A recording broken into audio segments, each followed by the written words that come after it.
Hello and welcome back. This is video number 2, and we're going to talk about the different objections that your prospect is going to have before you even approach them.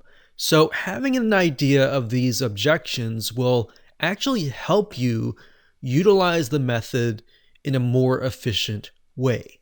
In other words, you'll be able to get them closer to actually saying yes.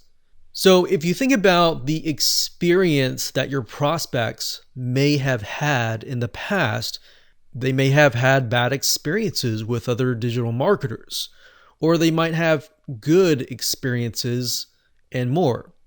So the questions that they are going to ask are the following. How are you different from everyone else? Now, by utilizing the method that I'm going to show you, that is going to answer this question. It's going to make you stand out upon the crowd because a lot of people aren't doing this. A lot of people are simply blasting a bunch of emails in hopes that somebody is going to bite. Now, if somebody has had a bad experience, they're going to ask, are you going to scam me? Of course, they're not going to, a lot of times they won't ask you that directly, but they're thinking that.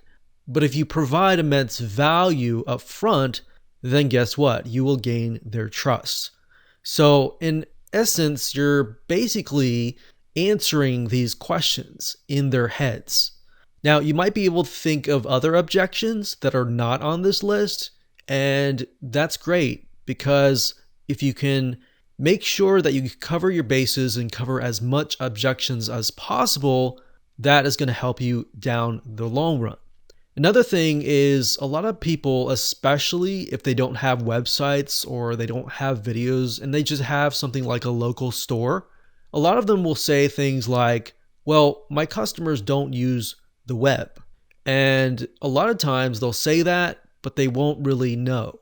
Now, due to the recent events, you have people that are wary of actually walking into the local store. So there's a big demand now of getting people online. And because of that situation, people realize that, businesses realize that they need to get on the web. So for the most part, you may not really have to worry about that. You might get a few of people that are into the archaic, traditional, in the dinosaur mentality that they don't need to use the web. So they don't use the web, they think their customers don't. Now, in my opinion, I would not approach these people because they're simply a waste of time. Yeah, you could potentially close the deal, but when you're actually creating the website or even making the videos, a lot of times they don't know what to expect.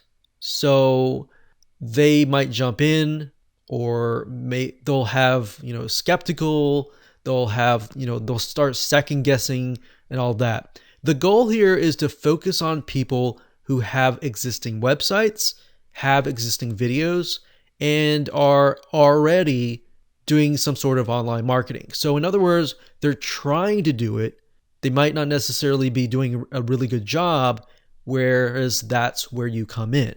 So those types of customers are actually a lot easier to close versus the first one. All right.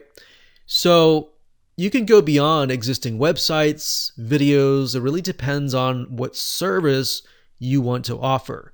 So if you're offering video marketing, you're going to want to look for people with videos. So you could go to YouTube and do a search for people that fit a specific business. So obviously they're going to think, will I get more leads? Will I get more sales? Or will I get more profit? Now, obviously, all small business owners or all companies and businesses are going to think this. So they're going to think, if I'm going to hire you to develop a website, will it actually generate me more leads, right? Or more sales or more profit? Another objection is not enough money. And that's why I say approach businesses with existing websites or video because they've already invested a little bit of money into that already. And they already are convinced and they believe in that.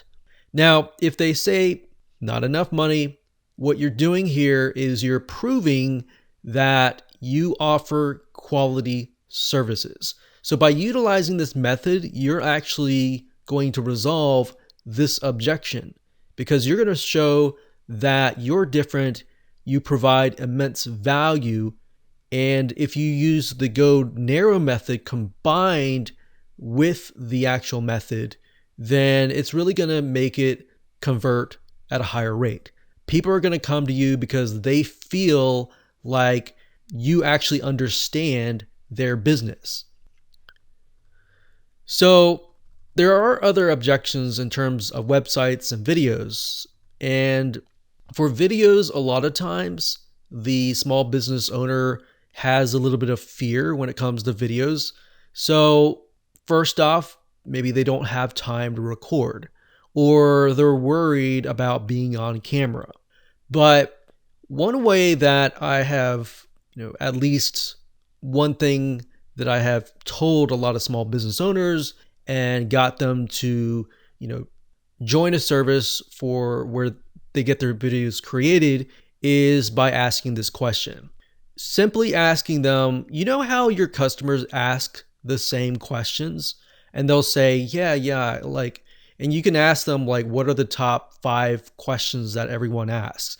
And just kind of drill into that. And then they'll tell you those questions, and you could ask, well, question number 1, how many times do people ask you that question? And most of the time they're going to say, well, I have to repeat myself over and over again because I'm going to have to explain to every single customer. Now, what I say to them is, well, by using videos, you can do it once. You simply provide immense value.